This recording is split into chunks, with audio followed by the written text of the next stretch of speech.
இலங்கை மின்சார சபையை மறுசீரமைக்கும் நடவடிக்கையின் போது தாமாக முன்வந்து ஓய்வு பெற விண்ணப்பித்த ஊழியர்கள் தற்பொழுது கடும் நெருக்கடி நிலைமைக்கு உள்ளாகியுள்ளதாக தெரிவிக்கப்படுகிறது.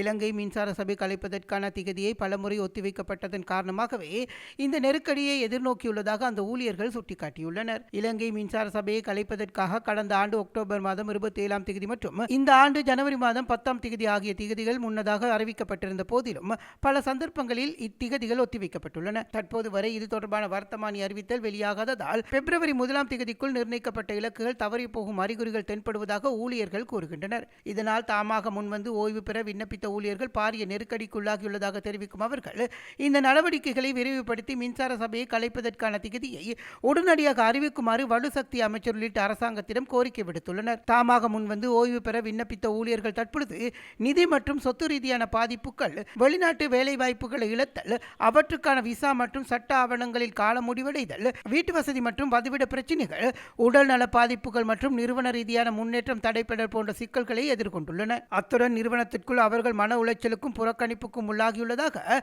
அந்த ஊழியர்கள் மேலும் தெரிவிக்கின்றனர்.